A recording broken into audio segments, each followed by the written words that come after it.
Support this podcast via our Patreon and get more writerly goodness. Visit patreon.com/nanocast to join up.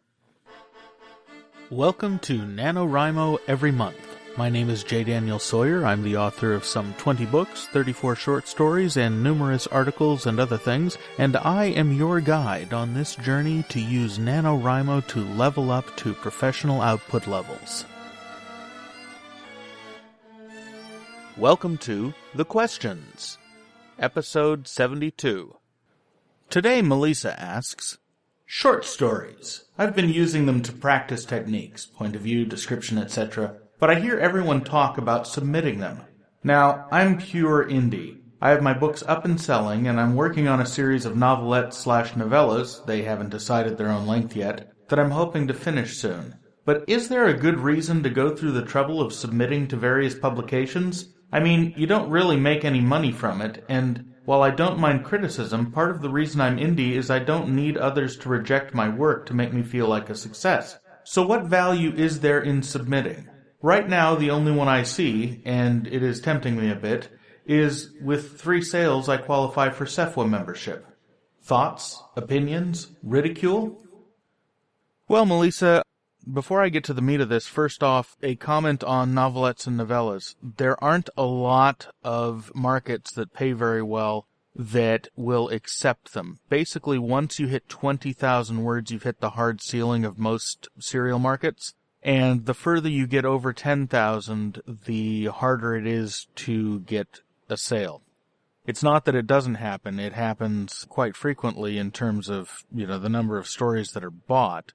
But an editor's job is to fill out an issue, and so they've only got so much room for longer length works. It's much easier, all other things being equal, to sell a shorter work than a longer work to a magazine or an anthology.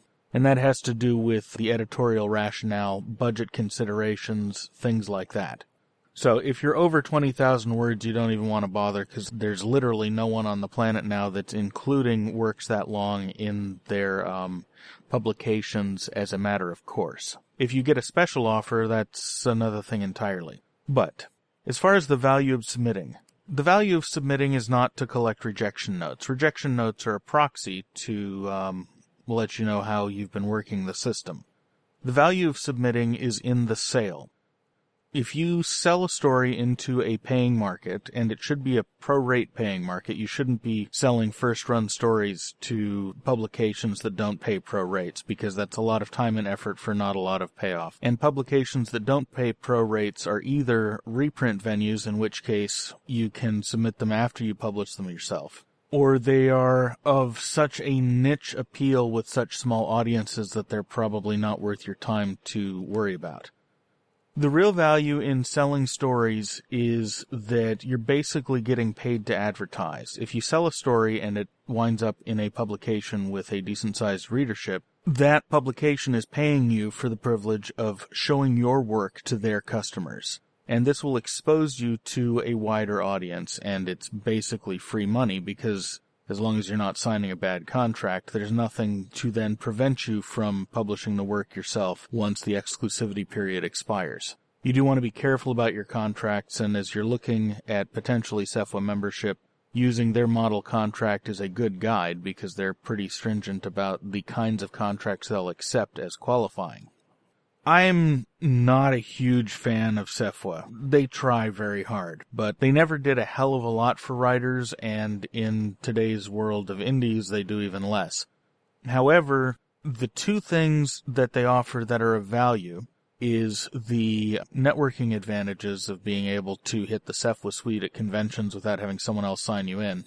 And networking advantages also include, like, the SEFWA directory, so that if you are putting together an anthology, you can have access to people's email addresses and whatnot to solicit stories from people whose work you like.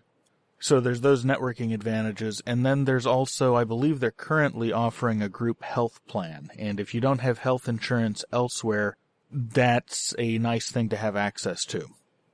Those are the reasons, in my opinion, that SEFWA is worth joining. But the membership fee is such that if you like those, you want to join once you can afford it, because it won't provide you a lot of other professional opportunities, particularly if you're not active in the community, and that usually involves a lot of politics with other writers, and that's the kind of thing I personally hate. Any closed community like that, you always have periodic moral panics, party politics in terms of internal party politics, ostracization, there's periodic elections. There's all sorts of ways that being in that kind of a community and being really active can really turn against you as the winds of culture change hither and thither, as they tend to every 5 to 10 years in an organization like CEFWA. CEFWA is an organization that is infamous for its infighting, as the recent sad puppies, rabid puppies, anti-puppies drama over the Hugo Awards proves. It's a situation in which, as far as I'm concerned, there's no real clear-cut good guy. But then I would say that because I'm much more audience-focused. I don't much care for professional organizations unless they offer me a way to expand my audience or otherwise enhance my career, preferably through mutual advantage, because I'm a real mutual advantage kind of guy.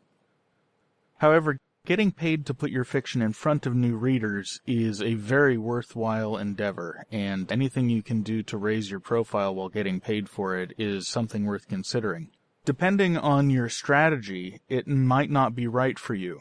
I know writers who submit and are published frequently in the high-paying magazines and for whom it is a fabulous and integral part of their business plan.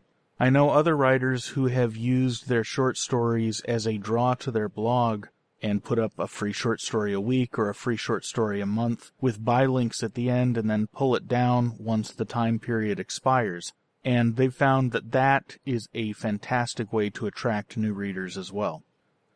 The question of what to do with your short stories is going to depend highly on your business plan, and the right answer for you might change as market conditions change. But as far as the things in play right now, those are the major positive arguments I see for submitting to professional publications. The downside, of course, is the time premium. If you're going to go through and run the gamut of the pro-paying markets, it's going to take you somewhere between 6 months and a couple of years, depending on how deep down the list you want to go. And the better your fiction is, or at least the better fit your fiction is for the given editor's tastes and needs, the longer it will take to hear back. Because with most publications, you first go through slush readers who, if they like your story, they pass it up the chain to the assistant editor or the editor, who then has to read it and decide whether they like it, and if they like it, whether it's a good fit for an issue that they're putting together. So the better fit your story is for a given magazine, the more time you're going to spend in the submissions queue.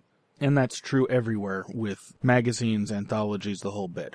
And typically, if your story gets bought, you can expect 6 months to a year before it gets published, and then there is an exclusivity period after that where you can't put it up on your own because they need to be able to exploit the work as a first publication type of deal. And that exclusivity period usually runs anywhere from 30 days to 6 months after publication. But if you have stories that you think might be a good fit for a given market, it's not a bad way to go. My personal current strategy is I generally take a year to cycle through submissions on any new short story. And occasionally I get a sale. Most of the time I don't, because I write stuff that tends to fall between genres and isn't a good fit for a lot of mainstream tastes.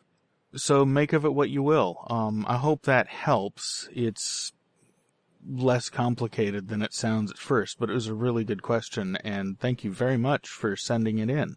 Oh, and one other thing, if you are interested in how the short story market works and how to use it to maximal advantage, you should check out Doug Smith's excellent book, Playing the Short Game. It's Playing the Short Game by Douglas Smith. It's available in paperback and ebook pretty much everywhere, from a Canadian author who makes the bulk of his living from selling short fiction and from reselling short fiction that he's had published in the US and Canada through foreign markets and reprint publications, as well as then publishing indie. So he's the guy to look for a real thorough understanding of how the short fiction market works and how you might be able to use it to your advantage. I hope to hear from you again, and all the rest of you. I'm running to the end of my current queue of questions. I've got about 6 or 7 episodes left after this. So do send them in, and please do consider chipping into the Patreon. That really helps me justify the time to my business partner that I sink into this thing.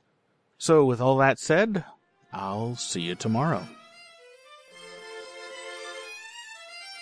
NaNoWriMo Every Month is written and presented by J. Daniel Sawyer and produced by Artistic Whispers Productions. Visit our website at nanowrimoeverymonth.com and leave a tip in the tip jar or join the Patreon to support this podcast.